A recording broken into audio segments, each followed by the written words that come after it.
Hola a todos y todas las personas que nos acompañan hoy en esta capacitación sobre manifestación pública y pacífica. Vamos a conocer los estándares internacionales del Sistema Interamericano de Derechos Humanos en esta materia. Esta situación es muy importante por varias razones. Primero, para conocer cuáles son los estándares que son aplicables a este tipo de actuaciones en todo el tiempo de la manifestación.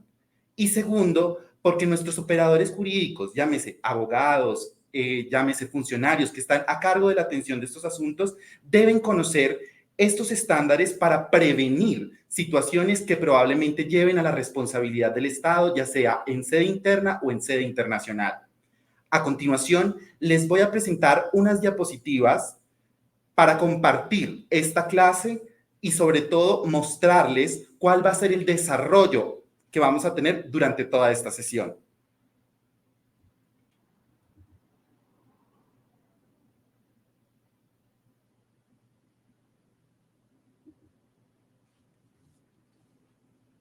Muy bien, quisiera comenzar con ustedes diciendo que esta capacitación se va a enfocar en tres ejes temáticos.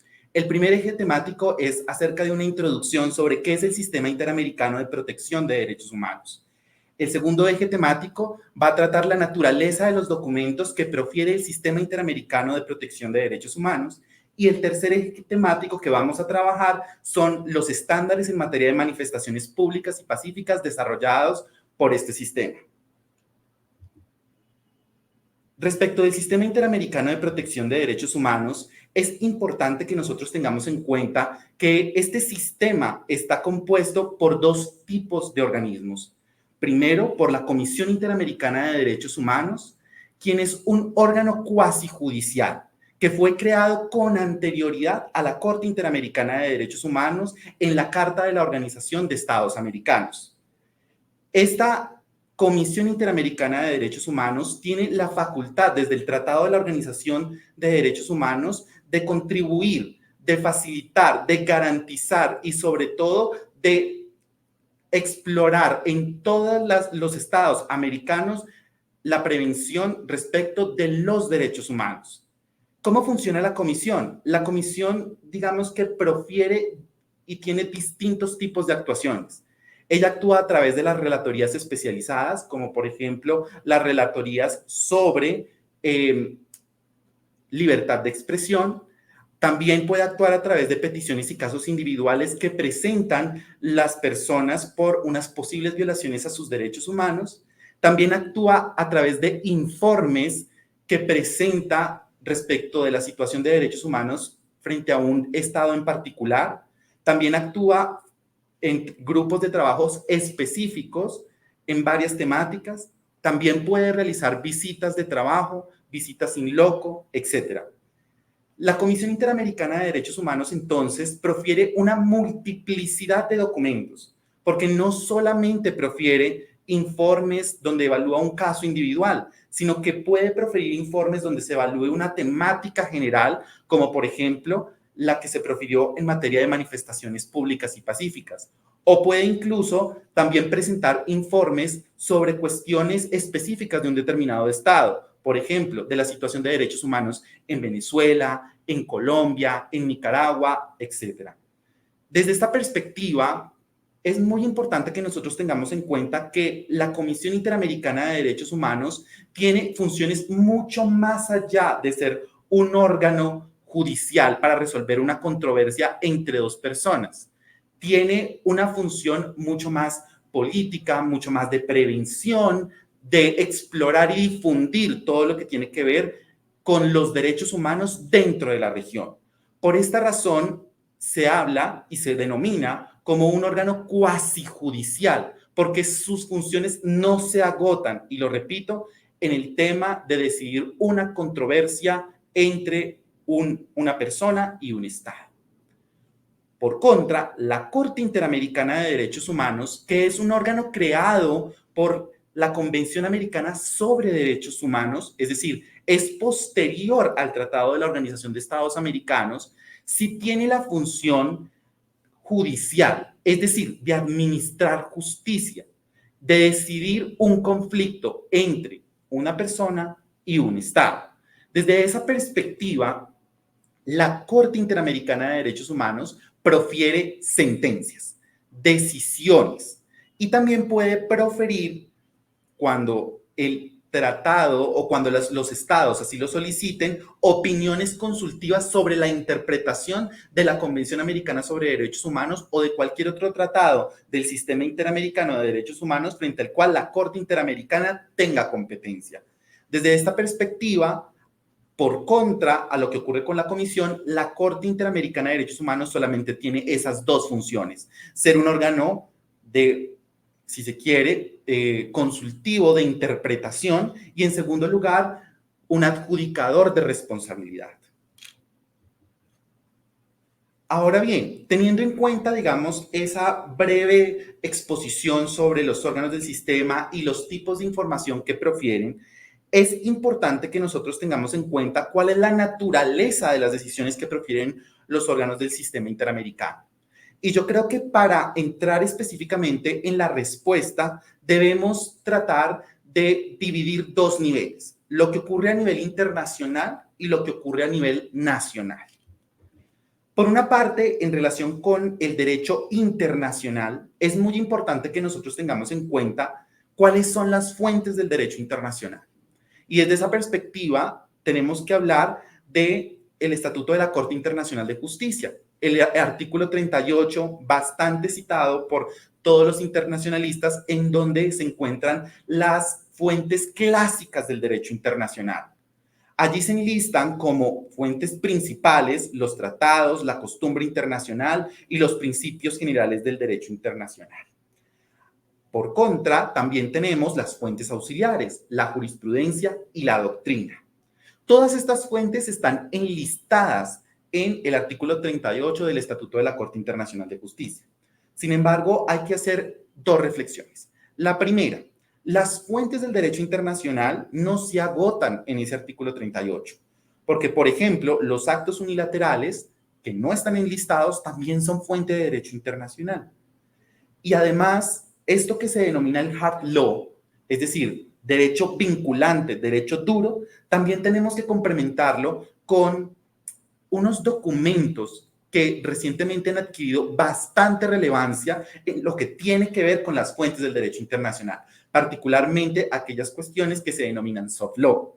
¿Qué es el soft law? Son documentos que en principio no son vinculantes, pero que, sin duda, moldean la actuación de los estados. En este sentido, casi todas las decisiones de la Comisión Interamericana de Derechos Humanos se encuentran dentro de esta categoría de soft law.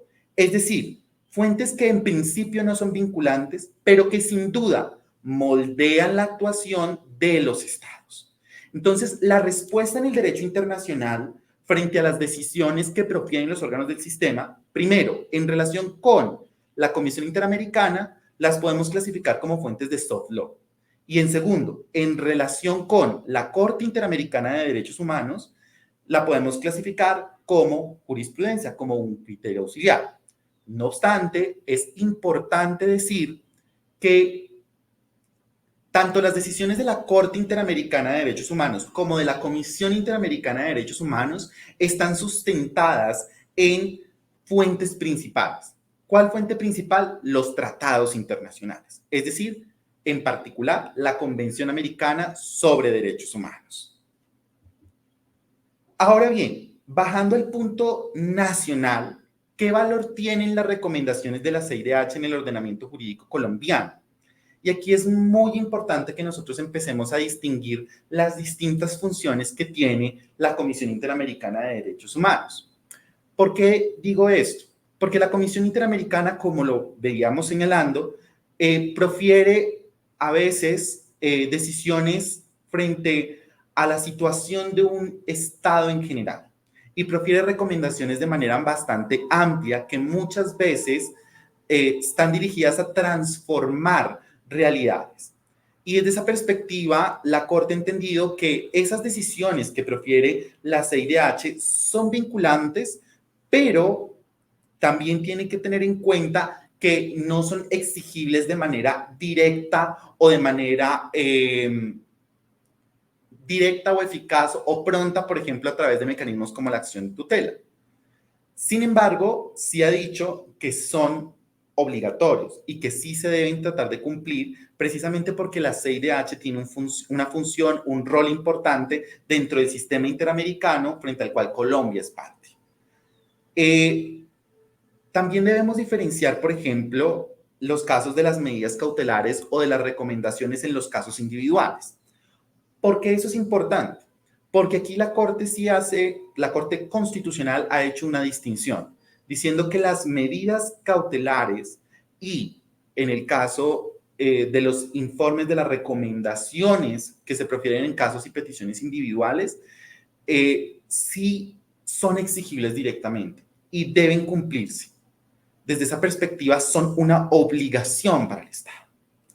Ahora bien, todos los documentos que profiere la Comisión Interamericana en materia de desarrollo de los derechos, si bien no son mutatis mutandis aplicables directamente en todos los casos, la Corte Constitucional sí ha entendido que todos esos documentos que profieren los órganos del sistema y particularmente la Comisión Interamericana de Derechos Humanos son un criterio hermenéutico para establecer cuál es el sentido de las disposiciones constitucionales y también hallar de alguna manera la coherencia entre las normas internacionales y las normas de derecho interno. Por su parte, en relación con la Corte Interamericana de Derechos Humanos, que profiere sentencias, debemos hacer una distinción, porque las sentencias pueden estar dirigidas contra otros estados fuera del estado colombiano, caso en el cual la Corte ha entendido que esas sentencias son un criterio hermenéutico, es decir, un criterio que le permite a la Corte Constitucional definir cuál es el sentido de una disposición de la Convención Americana sobre Derechos Humanos. Sin embargo, en los casos colombianos, ha entendido que las decisiones que profiere la Corte Interamericana de Derechos Humanos son vinculantes para el Estado y desde esa perspectiva deben cumplirse a cabalidad. Entonces ahí tenemos una distinción y esto es muy importante. ¿Por qué? Porque vamos a empezar a estudiar una serie de estándares en materia de manifestaciones públicas y pacíficas que vienen de los órganos del sistema y que de alguna manera van a tratar de adaptarse, de acoplarse en nuestro ordenamiento jurídico. Y esta es principalmente esa función.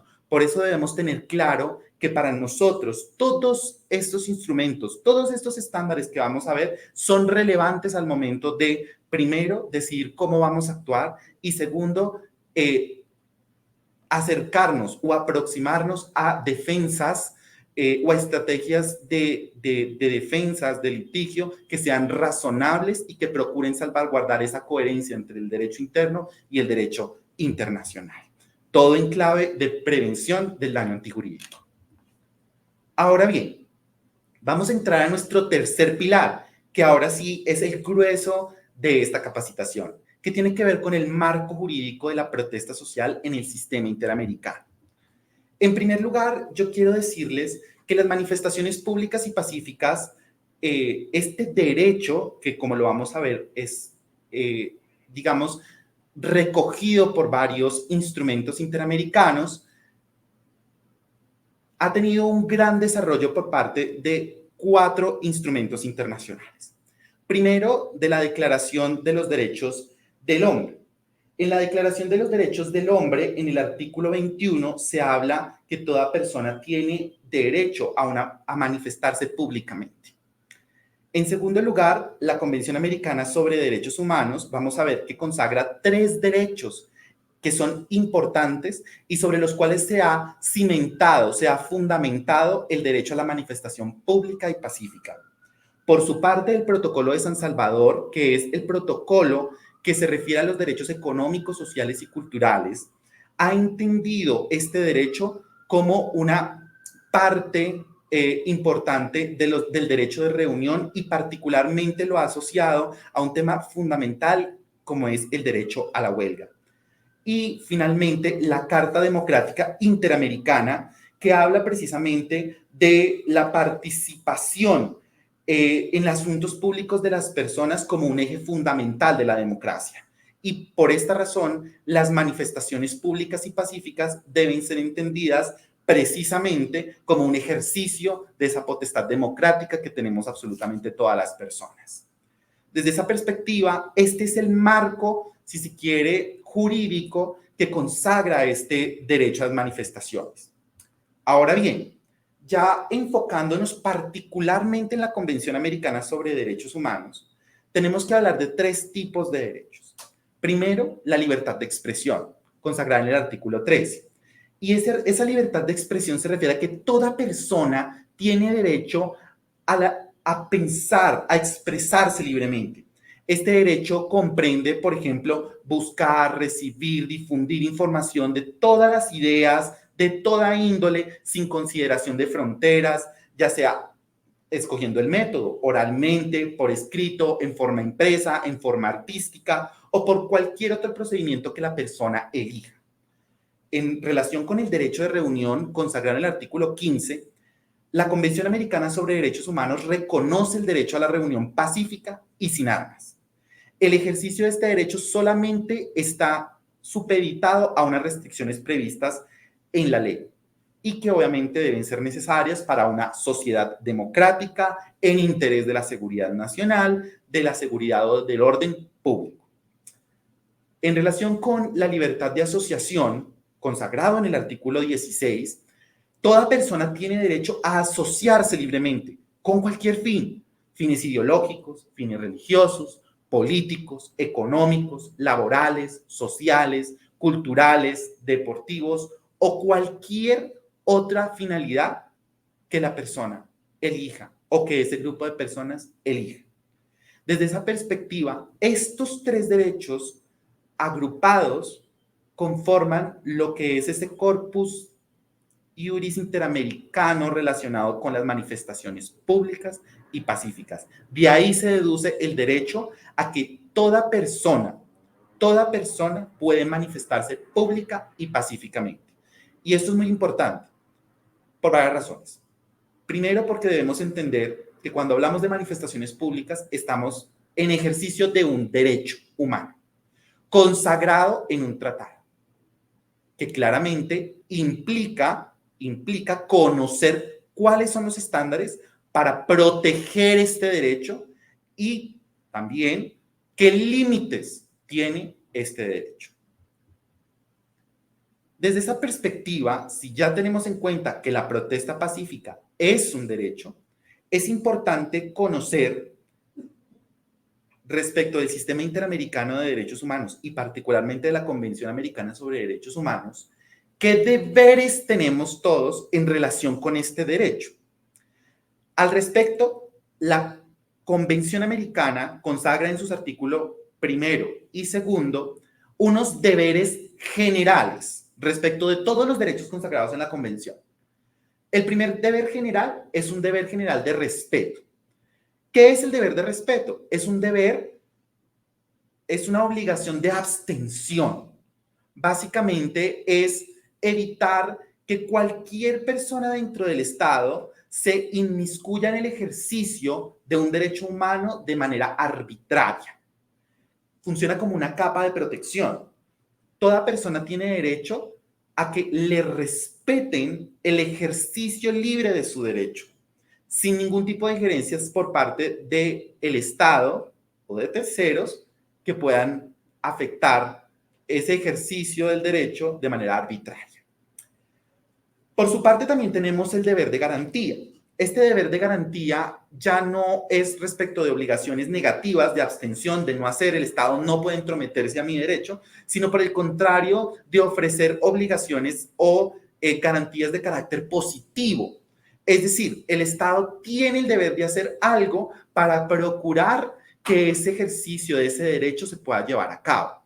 Desde esa perspectiva, por ejemplo, el Estado tiene que disponer los mecanismos para que todas las personas puedan ejercer libremente el derecho. ¿Cómo lo hace? De diversas maneras. Puede establecer regulaciones exaltando el ejercicio del derecho, puede establecer también mecanismos para investigar, juzgar y sancionar para aquellas personas que arbitrariamente se entrometan en el ejercicio de ese derecho y desde esa perspectiva genere un ambiente de confianza para un ejercicio libre de ese derecho humano. Entonces vean ustedes que aquí el Estado tiene una carga, si se quiere, afirmativa, positiva, de hacer algo para que se pueda ejercer, en este caso, la manifestación pública y pacífica.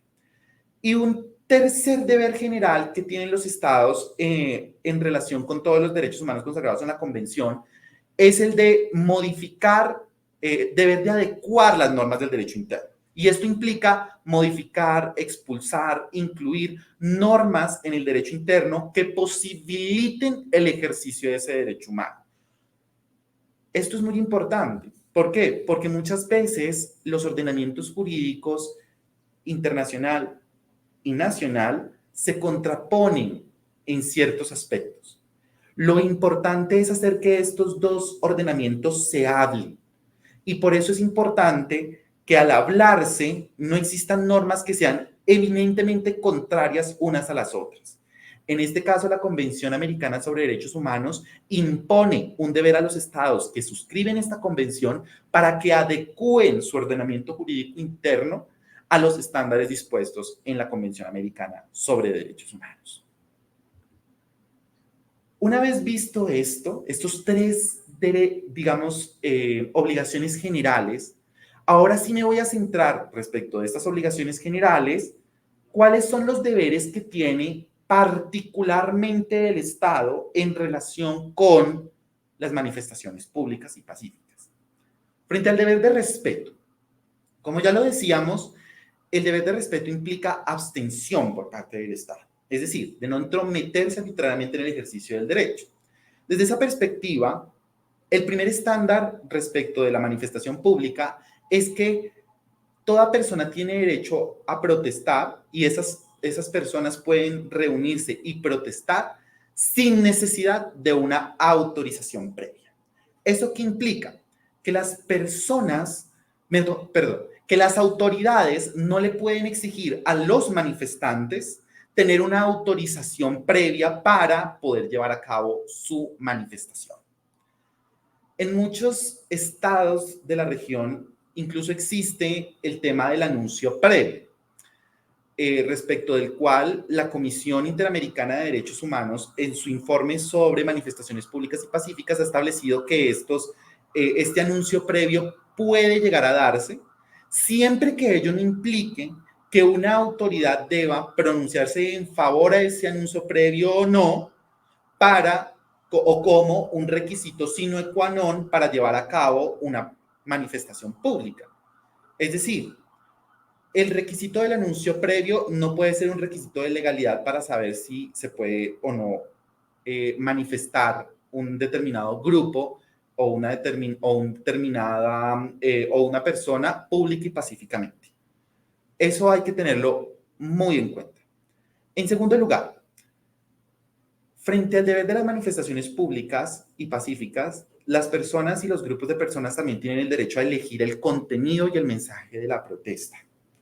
Es decir, ad inicio, antes de hacer la protesta, yo no puedo preferir o prohibir los mensajes que se van a dar dentro de la protesta.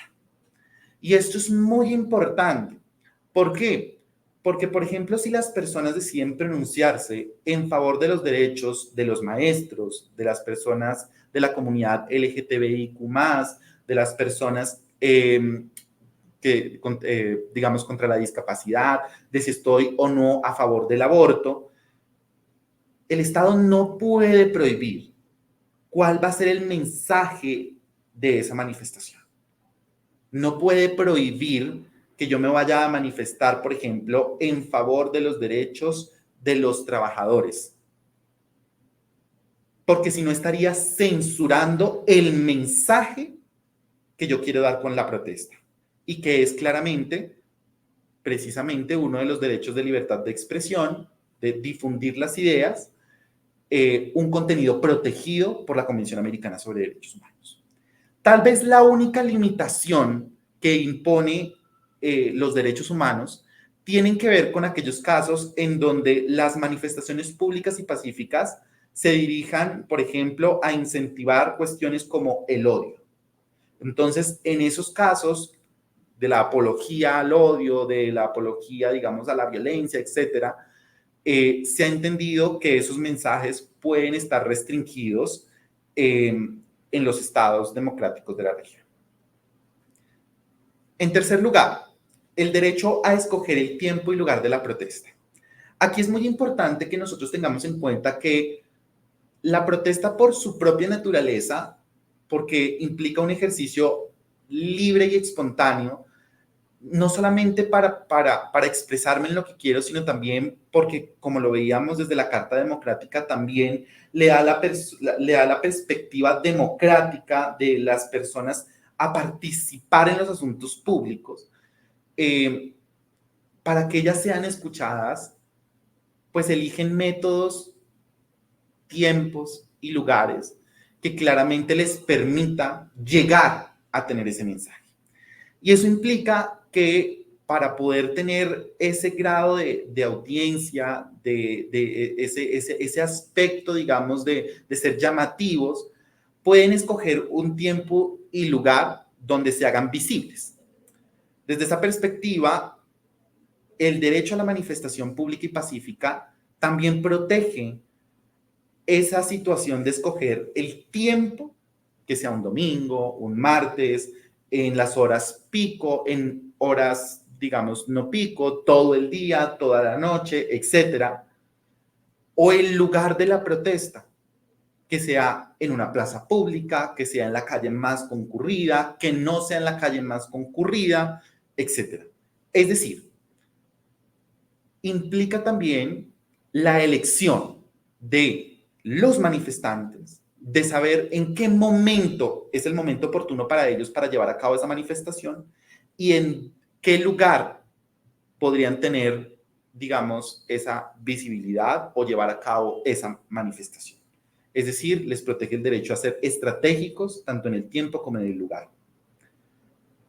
Esto es muy importante por varias razones, porque los estados no pueden, sobre la base de tratar de proteger a los manifestantes y a aquellos que no participan de las manifestaciones,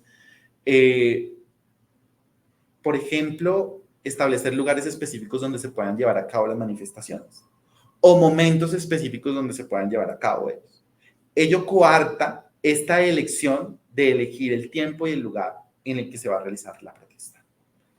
En cuarto lugar, está el derecho a escoger el modo de la protesta. Y este también es muy importante. ¿Por qué? Porque todos tenemos el derecho a expresarnos libremente, y ya lo veíamos, y a establecer el mecanismo que más se ajuste a nuestras necesidades. Las manifestaciones generalmente vienen por marchas, y ese es un método que pueden escoger las personas para hacerse visibles. Pero no solamente pueden ser a través de marchas. Otros mecanismos pueden ser los famosos cacerolazos, los ruidos, incluso a través de obras artísticas, de pancartas en las calles. Existen muchas formas o modos de hacer la protesta. Lo único que tal vez es importante que nosotros desde ya lo delineemos es que esa protesta debe ser pacífica y sin armas. Es decir, que desde la misma convención se está limitando un método, y es que los manifestantes no pueden, sobre la base de sus derechos, llevar a cabo este tipo de actividades de forma violenta y con armas. Eso es a grosso modo lo que tiene que ver con el deber de respeto. Ahora bien, otro de los deberes generales, ya lo veíamos, es el de garantía. Y en el de garantía, particularmente el deber de garantía, también tiene que ver con proteger y facilitar. Recordemos que los deberes de garantía están asociados a actuaciones positivas. Es decir, a permitir a que el Estado genere el ambiente para un ejercicio libre de ese derecho. Y sobre ese punto es importante el tema de las manifestaciones y el uso de la fuerza. ¿Por qué es importante?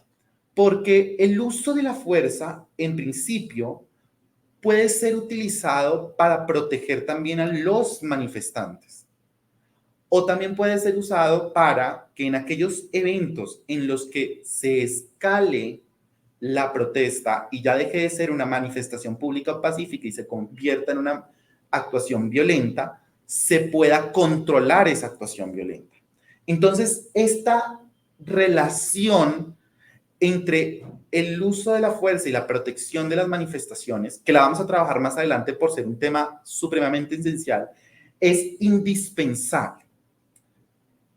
En segundo lugar, tiene que ver con la máxima restricción de las armas de fuego.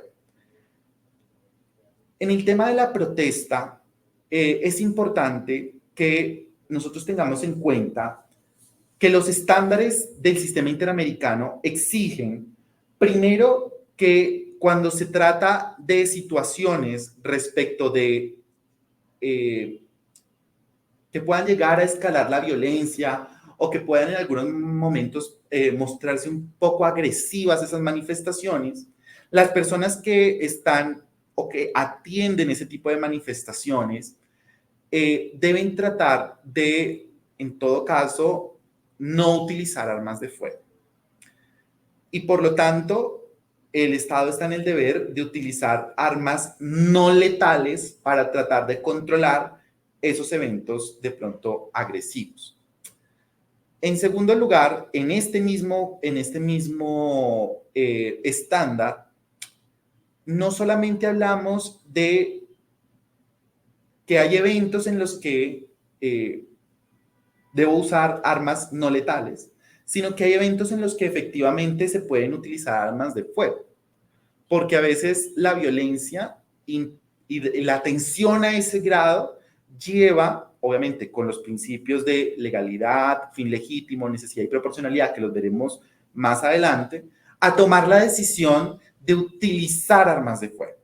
Y en esos casos es muy importante que la regulación de esa situación esté en la legislación. Que primero, quien da la autorización para la utilización de esas armas esté claramente definido. Y segundo, que todo lo que se hace en relación con esa operación que implica armas de fuego esté debidamente documentado. ¿Para qué? Para que con posterioridad se puedan hacer los controles que correspondan. En tercer lugar, está el tema de la máxima restricción de las armas, perdón, de los operativos policiales y de la estructura institucional para atender este tipo de situaciones dentro de las manifestaciones. Y aquí quiero llamar la atención en lo que ha dicho la Comisión y la Corte Interamericana, y es que para atender las situaciones relacionadas con la protección de los civiles, que es muy importante, se deben utilizar fuerzas, en este caso, u organismos de carácter civil, como es la policía. El caso de las Fuerzas Armadas tiene otras finalidades y por lo tanto, tanto la Comisión como la Corte han entendido en que no es posible para atender manifestaciones públicas y pacíficas que se utilicen las Fuerzas Armadas del Estado, porque aquí estamos frente a otro tipo de finalidades, de objetivos que distan claramente del control de las manifestaciones públicas y pacíficas o de la protección de los civiles. Por ejemplo, en el caso Montero Aranguren y otros contra Venezuela, un caso del año 2006, que trataba sobre la ejecución extrajudicial de 37 reclusos del retén de Katia, por parte de tropas del Comando Regional de Venezuela. En ese caso en particular se utilizaron fuerzas armadas y la Corte Interamericana de Derechos Humanos estableció en su sentencia que no era posible utilizar estos organismos de fuerzas armadas para controlar las manifestaciones que se dieron dentro de el centro de reclusión. Entonces, esto es muy importante tenerlo en cuenta porque nos está haciendo una diferenciación entre las estructuras que deben atender este tipo de situaciones en particular. En cuarto lugar, tenemos las instancias de interlocución y negociación. Y aquí es muy importante. ¿Por qué? Como nosotros lo veíamos, generalmente la manifestación pública es un vehículo para el ejercicio de la democracia. Es decir, para que las personas que están a favor o en contra de una determinada decisión por parte de distintas autoridades dentro del Estado, pues puedan establecer y puedan ejercer ese derecho a participar y decir, no estoy de acuerdo con esa situación. Y a veces esto implica también cierto tipo de negociaciones, sobre todo cuando estamos hablando de derechos y de políticas que afectan directamente a ciertos tipos de comunidades o cierto tipo de grupos. Por ejemplo, los profesores, por ejemplo, las personas sindicalizadas, entre otras, digamos, otros grupos pues que utilizan las manifestaciones para hacer escuchar su voz. Desde esa medida, la comisión ha entendido que es deber del Estado generar esas instancias de interlocución con aquellas personas que, digamos, llevan la vocería dentro de esas manifestaciones y que claramente tengan una posibilidad de negociar o de establecer, digamos, ciertos acuerdos en relación con el mensaje que se quiere dar en la manifestación. En quinto lugar, debemos tener en cuenta el deber de no criminalización. Y esto es muy importante por varias razones. Primero, porque nosotros ya veíamos que las manifestaciones públicas y pacíficas son un ejercicio de un derecho legítimo. Por lo tanto, no es posible que sobre la base de un ejercicio que es legítimo, las autoridades criminalicen a las personas que están participando de dichas actividades. Es un ejercicio libre y así debe ser respetado. Por lo tanto, esto implica varios niveles. En primer lugar, el tema de la estigmatización.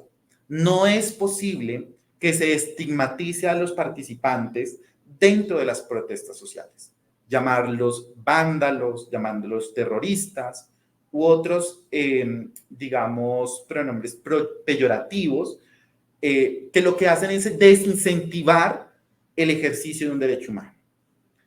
En segundo lugar, tiene que ver con cuál es la actuación respecto de, primero, las detenciones que se generan en el marco de las protestas. Y aquí es muy importante tener en cuenta dos cosas. Primero, a veces los estados utilizan tipos penales abiertos para criminalizar las actuaciones de las personas manifestantes. Entonces, tipos penales tan abiertos como, por ejemplo, el delito de rebelión, el delito de terrorismo, sin unas consideraciones previas de lo que se considera efectivamente o cómo se concreta ese delito, pueden llevar a arbitrariedades por parte de la justicia. Y en ese sentido, lo que ha dicho la Corte Interamericana y la Comisión Interamericana de Derechos Humanos es que no es posible utilizar ese tipo de tipos penales abiertos para criminalizar lo que se hace en las manifestaciones. En segundo lugar, tiene que ver con la forma en la que se deben controlar las actuaciones. Y esto tiene que ver con las detenciones que a veces hacen las fuerzas, las fuerzas no, en este caso los policías o los organismos que se dedican a controlar las manifestaciones, que puedan, digamos, detener a una persona que probablemente está exaltada o está un poco agresiva. Entonces, aquí se siguen todos los conductos regulares respecto del debido proceso. Y eso es muy importante. ¿Por qué? Porque la Convención Americana, en el artículo 7, también protege el derecho a la libertad, que nadie puede ser aprehendido de manera arbitraria. Por lo tanto, las detenciones deben ceñirse a específicamente los mecanismos, los modos, los tiempos en los que la ley de cada uno de los estados prevé que se pueden hacer esas detenciones. Esas detenciones que pueden ser de manera preventiva o que ya pueden ser, digamos, con otras finalidades específicas. Entonces, es muy importante que en este caso se tenga en cuenta que también aplica el derecho tanto a la libertad personal como la relación entre el debido proceso y los recursos judiciales, derechos que están amparados también en la Convención Americana sobre Derechos Humanos. Y aquí, pues nuevamente hablo del deber de garantía. ¿Por qué? Porque sobre la base de la garantía, también la Comisión Interamericana ha establecido unos deberes específicos que tienen las autoridades. El primer deber es que cuando se cometa una arbitrariedad por el uso excesivo de la fuerza o por cualquier otra cuestión que ocurra en el marco de una manifestación pública y pacífica, los estados están en el deber de investigar, juzgar y sancionar esas actuaciones arbitrarias.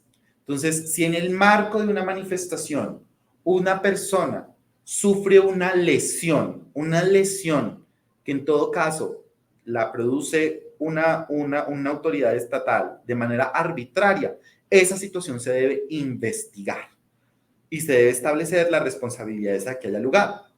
O por el contrario, a establecer si no hay responsabilidad. Lo importante es que el Estado tenga en cuenta que debe ejercer este tipo de actuaciones respecto de la protesta social. Debe investigar, juzgar y sancionar lo que ocurre en esos espacios. El segundo lugar es el deber de estigmatizar y va muy atado a lo que yo les hablaba antes sobre la no criminalización. Los mensajes por parte de las autoridades públicas nunca pueden llevar a desvirtuar o tratar de enviar un mensaje negativo en contra de las personas que se manifiestan de manera pública y pacífica. Por eso el lenguaje es tan importante en el manejo de estas situaciones. No es posible establecer cuestiones peyorativas frente a las personas que participan en ejercicio de un derecho humano. Y por eso es muy importante que las autoridades en su discurso, en sus declaraciones públicas, tengan en cuenta que primero, cuando hablamos de manifestaciones públicas, no podemos generalizar frente a los disturbios. No podemos decir que todas las personas que participan tienen algunos fines para hacer daño a la sociedad o para dañar, digamos, las fachadas de las distintas, de los distintos bienes, tanto de personas privadas como del Estado, etcétera. O sea, es decir, hay que tener una mesura importante en los mensajes que se quieren dar para no estigmatizar a las personas que en ejercicio de un derecho humano se manifiestan. Y en tercer lugar, es muy importante también que se establezcan mecanismos de monitoreo y observación de las protestas. ¿Por qué? Porque los estados a través de distintos órganos, como por ejemplo el Ministerio Público, tienen el deber también de garantizar y de facilitar el ejercicio de los derechos humanos. Desde esa perspectiva, la Comisión ha entendido que los estados están en el deber particularmente de observar lo que ocurre, monitorear y si es del caso, alzar la mano y decir, ojo porque aquí parece ser que se establecieron ciertas irregularidades o no, ¿cierto? Es decir, de tratar de documentar en todo el momento en el que se genera la manifestación pública esa situación. Por lo tanto, es muy importante que las autoridades tengan en cuenta que también hay unos deberes de observación, de monitorear de lo que ocurre en la materia y en particular sobre las protestas sociales.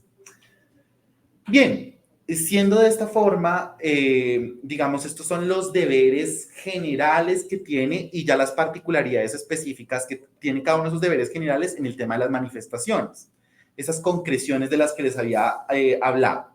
Pero en este caso, yo me quiero detener en un punto que es fundamental, porque tal vez el tema más interesante tiene que ver con la forma en la que estas manifestaciones pueden llegar a escalar en ciertos eventos y por lo tanto los eventos en que las autoridades dedicadas a detener esas o a controlar esa serie de disturbios que se presenten, pues pueden no hacer uso de la fuerza. Y esa fuerza pues puede ser legítima en algunas circunstancias, como ya lo habíamos adelantado.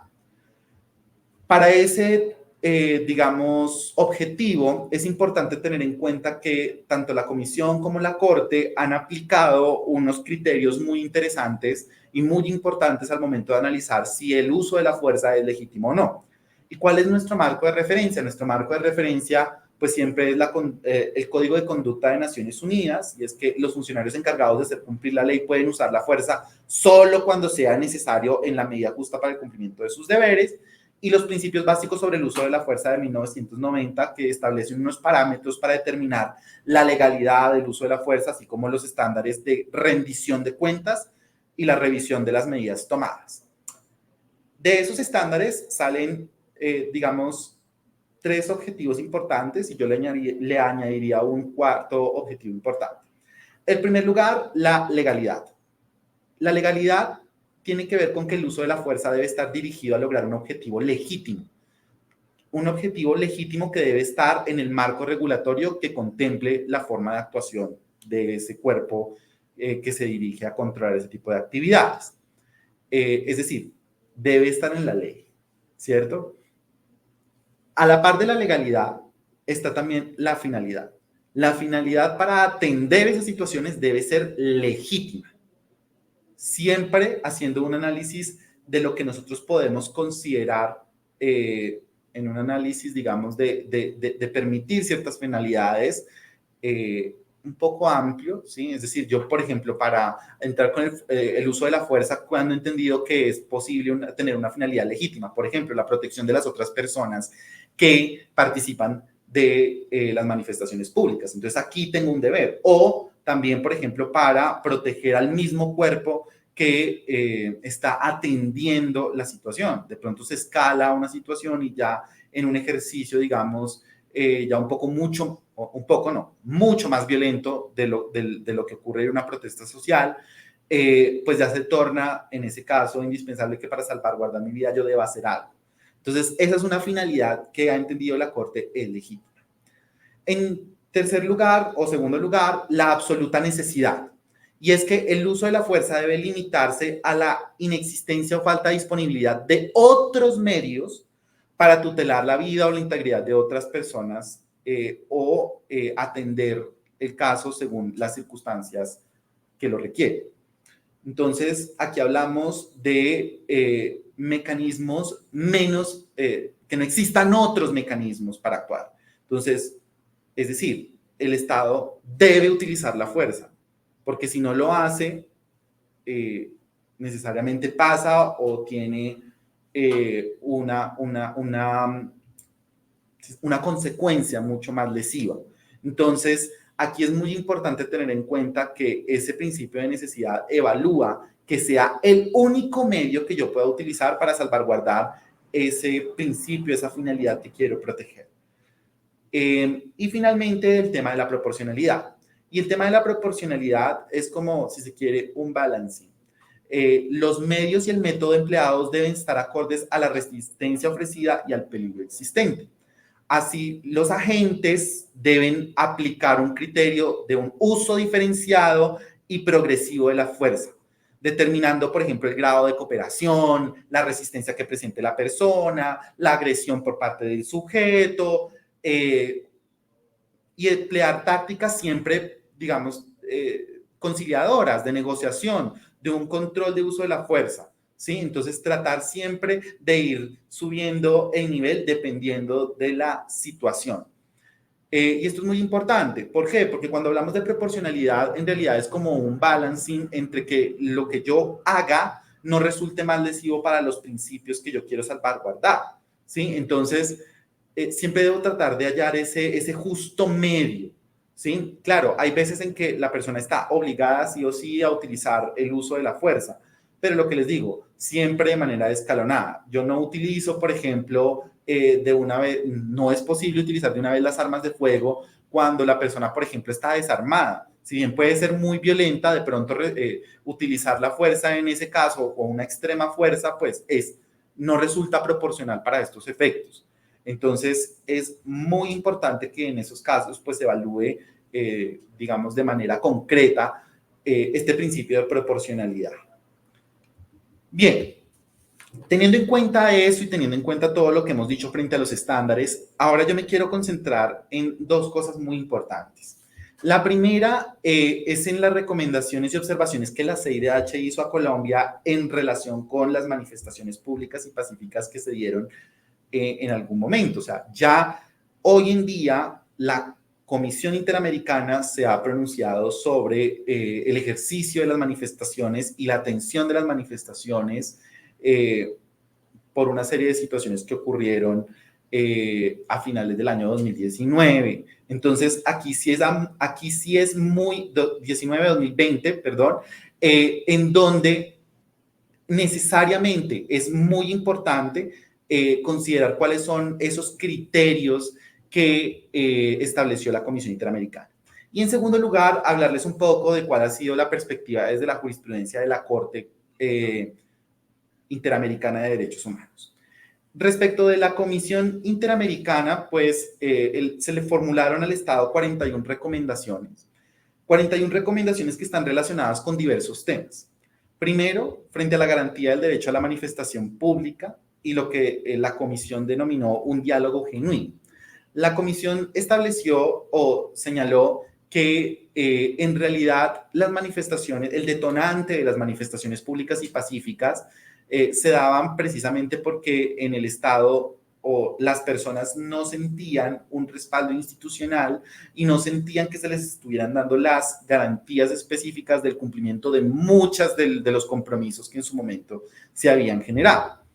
Y eso tiene que ver con muchas cosas y con la coyuntura colombiana respecto de la firma o la suscripción del acuerdo de paz, respecto de muchos incumplimientos que en su momento el gobierno de turno tuvo, respecto de las políticas sociales, etcétera. Entonces, la Corte llamó la atención a que era muy importante que para resolver esta tensión y para que no se presentara esta conflictividad al interior del Estado, porque fueron, digamos, situaciones masivas que escalaron no solamente en una ciudad, sino en varias ciudades, se hablara de un diálogo genuino, que las autoridades realmente se sentaran a escuchar a todos los interlocutores válidos de esta situación para que se pudieran establecer compromisos y se pudiera generar un ambiente de respeto y de diálogo y no se escalaran, digamos, estas manifestaciones al nivel que en algunos lugares se hicieron. Desde esa perspectiva, también se identificó que en algunos casos hubo un uso excesivo de la fuerza. Y por lo tanto, la comisión llamó la atención de varios aspectos respecto del uso de la fuerza. Nuevamente reiteró todos los estándares diciendo que el ejercicio del uso de la fuerza estaba restringido por esos cuatro, digamos, principios que vimos, el de legalidad, el de necesidad, el de proporcionalidad y el de una finalidad legítima y que deberían establecerse en una ley. Sobre el particular, la comisión notó que Colombia no tenía una ley que regulara, digamos, la actuación sobre las manifestaciones públicas y pacíficas y el ejercicio del derecho humano, a pesar, digamos, de que existían, digamos, algunos protocolos de actuación o algunas cuestiones que regulaban, digamos, la forma en la que las autoridades debían intervenir. La comisión sí llamó la atención de que era muy importante para establecer ese marco regulatorio que existiera esta ley. Y en todo caso, estableció que era muy importante que en el marco de los excesos que en algunos momentos se dieron, por ejemplo, frente a las lesiones oculares, frente a algunas cuestiones relacionadas con violencias sexuales, violencias a personas transgénero, etcétera, pues todas esas cuestiones que surgieron en el marco de la protesta se investigaron. ¿Listo? Y pues se aplicarán estos principios que ya hemos utilizado. Finalmente no. Un tercer punto era el uso de los traslados por protección como una figura en virtud de la cual las autoridades en algunos casos digamos que llevaron a unas determinadas personas a unos lugares específicos, pues para protegerlas. En esos casos era muy importante y determinó la Comisión Interamericana que esos traslados de protección podían implicar violaciones a los derechos humanos, sobre todo al artículo 7 de la Convención, y en particular señaló que para aquellas circunstancias era muy importante que los estados documentaran absolutamente todo lo que ocurría en los traslados por protección. Llamó la atención en que en algunos eventos estos traslados se hicieron y si bien se incluían los nombres de las personas que a veces se trasladaban a algunos sitios, no era coherente siempre la información y que por lo tanto no se establecían, por ejemplo, horarios de entrada y horarios de salida de esas personas, por quienes fueron reclamados, a quienes fueron reclamados, lo cual podría permitir ciertas arbitrariedades por parte de las autoridades. Entonces, en ese sentido, hizo algunas recomendaciones frente a la figura del uso de los traslados por protección. Respecto a la investigación por desaparición, muchas de las cuestiones que se discutían en las protestas que se dieron en esa época tenían que ver con que muchas personas que participaron de las investigaciones habían sido desaparecidas. Entonces dijeron como Pedro Pérez no aparece y participó en la marcha, etcétera. Entonces hizo un llamado a las autoridades, en este caso, que adelantan la investigación, en este caso la Fiscalía General de la Nación, a que claramente estas denuncias de desaparición fueran resueltas de manera pronta y se estableciera realmente la ubicación de esas personas que fueron, entre comillas, denunciadas, su desaparición fue denunciada. Entonces, es muy importante que estas investigaciones para la comisión pues se resuelvan teniendo en cuenta si la persona continúa desaparecida o no fue desaparecida, etcétera, pero que ante la masividad de denuncias que hubo por parte de las organizaciones civiles, pues se aclararan todos estos aspectos. También llamó la atención frente a las investigaciones para que en el marco de dichas investigaciones siempre existiera un enfoque diferencial. Es decir, siempre se velará por digamos, las particularidades que tiene la investigación, por ejemplo, en materia de género, por ejemplo, en materia de niños que participan, o adolescentes que participaran, que siempre, digamos, se tuviera un enfoque diferencial en la investigación de estos delitos y de lo que ocurrió, digamos, en el marco de la protesta, en el uso excesivo de la fuerza. Y finalmente llamó la atención sobre unos famosos cortes de ruta. Los cortes de ruta eran, digamos, obstrucciones que realizaban los manifestantes a las vías principales y entonces el Estado, algunas autoridades proscribieron esos cortes de ruta. Entonces dijeron como no es posible, por ejemplo, establecer o hacer cortes de ruta y de pronto, por ejemplo, retirar a las personas, entraban, digamos, con un poco más de frialdad, porque estos cortes de ruta pues, se ubicaron en las vías principales para impedir, digamos, el ingreso de alimentos, el ingreso de vehículos que, digamos, tenían ciertas necesidades, como por ejemplo las ambulancias, entre otras cuestiones. Entonces, la comisión llamó la atención sobre esos cortes de ruta y en todo caso dijo que era importante que en esos cortes de ruta siempre el diálogo y la negociación fuera una cuestión determinante y llamó, digamos, la atención tanto al Estado como a los manifestantes de poder establecer esos mecanismos de negociación y de diálogo cuando se generaban esos cortes tan abruptos para permitir, digamos, por ejemplo, el ingreso de personas o el paso de vehículos de extrema necesidad, pues obviamente entendiendo que la manifestación pública, como lo dije, también debe proteger el lugar, el modo, la hora en la que se puede protestar. Y esto, digamos, tiene que ver con las recomendaciones. Otro de los puntos, digamos, importantes que tiene que ver con estas 41 recomendaciones que se estableció era que la comisión quería establecer un mecanismo de seguimiento a cómo íbamos cumpliendo o no estas recomendaciones que formuló.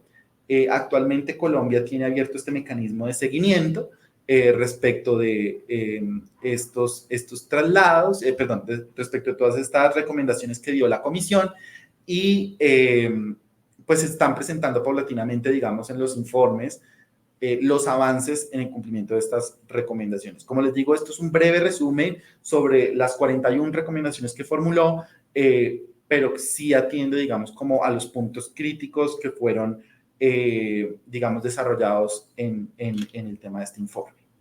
Bien, ahora en relación con los casos ante la Corte Interamericana relacionados con protesta social, yo quiero llamar la atención porque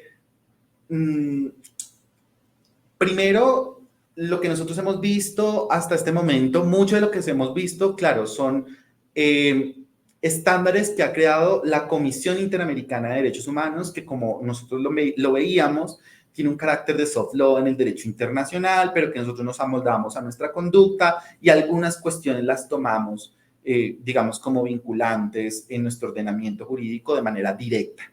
¿Listo? Pero en relación con las sentencias de la Corte Interamericana, lo primero que quiero decirles es que Colombia todavía no tiene una sentencia en donde se haya declarado la responsabilidad por el tema de manifestaciones públicas. ¿Listo? Entonces, todavía eso no ha pasado. Y la Corte paulatinamente ha estudiado cuestiones accesorias al tema de las manifestaciones públicas y solamente hasta en los últimos dos casos que vamos a mencionar, que es el caso de Tavares Pereira contra Brasil y el caso de mujeres víctimas de tortura sexual en Atenco, analizó el tema relacionado con la protesta social y pues una violación, digamos, al uso ilegítimo que hubo de la fuerza en esos eventos en particular. De esta forma, primero, respecto del caso Norín Catrimán y otros contra Chile, este es un caso que se dio, digamos, por unas manifestaciones que se presentaron en los años 2000 a modo de contexto. Pero ¿qué pasó con estas protestas? Que posteriormente varias de las personas que protestaron eran manifestaciones, digamos, y protestas sociales de comunidades como los mapuches. Entonces, posterior a esa situación, fueron estas personas condenadas penalmente por actos de terrorismo según la ley antiterrorismo. Y entonces aquí la Corte empezó a analizar este primer estándar que yo les decía sobre la criminalización en la protesta y sobre todo lo que tiene que ver con los estándares relacionados con el debido proceso que se debe seguir a una persona. Entonces acá la Corte estableció la responsabilidad, en este caso de Chile, respecto de esas condenas que se hicieron y esas detenciones que se hicieron de manera ilegítima en el marco de las protestas. En el caso de López Lund contra Honduras, pasa algo similar. ¿En qué sentido? En el sentido en que este caso es de un juez, bueno, de varias personas, pero uno de los casos es de un juez que participa dentro de las manifestaciones públicas que en su momento se dieron en el estado de Honduras y debido a su participación se le inicia un proceso disciplinario al señor juez que termina en la destitución de su cargo. Entonces, en este caso, la Corte encontró que precisamente la participación de la manifestación pública por parte de un juez no puede ser coartada. Entonces, aquí la Corte sí dijo, a esta persona se le vulneró la libertad de expresión con base en el proceso disciplinario que lo destituyó como juez. En relación con el caso Mujeres Víctimas de Tortura Sexual en Atenco versus México, pues este es un caso que se da por unas protestas que se dieron en el año 2006 en Texco y San Salvador de Atenco. Aquí fueron detenidas 11 mujeres que fueron víctimas de abusos sexuales, de torturas por parte de las autoridades policiales que llevaron a cabo, digamos, estas operaciones.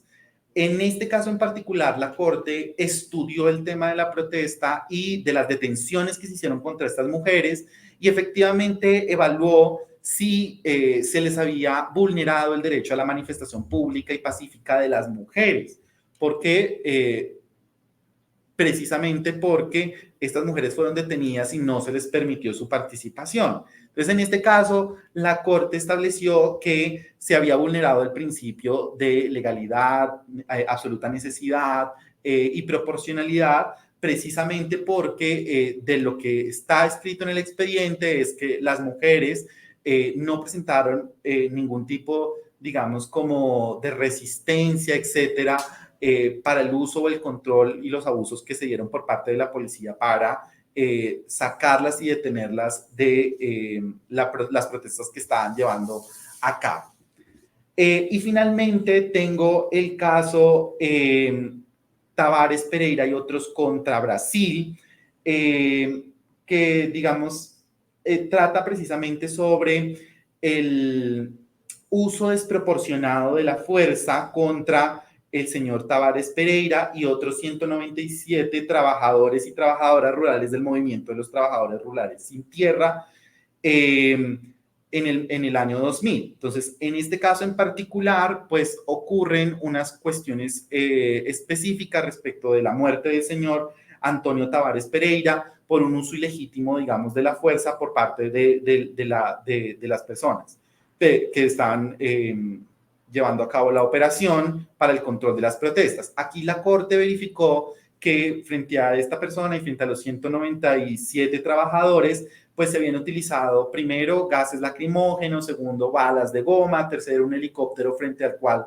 disparaban para controlar esas protestas. Y si bien Brasil presentó una defensa, digamos, basado en digamos, como una especie, digamos, de finalidad para atender, digamos, a la protección de los bienes de las personas, pues, que no se estaban manifestando y en segundo de la actuación policial, lo que sí estableció la Corte Interamericana es que no había prueba de estas alegaciones. Y entonces, en ese caso, lo que sí evidenció la Corte es que por la naturaleza de las declaraciones se daban cuenta de que primero, pues eran personas que se encontraban primero indefensas, que no, digamos, que en muchos casos fueron incluso ya sometidas y frente a las cuales hubo abusos policiales y también hubo la participación de niños. Entonces, la Corte en este caso encontró que ni la finalidad, que si bien podría incluso existir una finalidad legítima, no podía probarse ni el tema de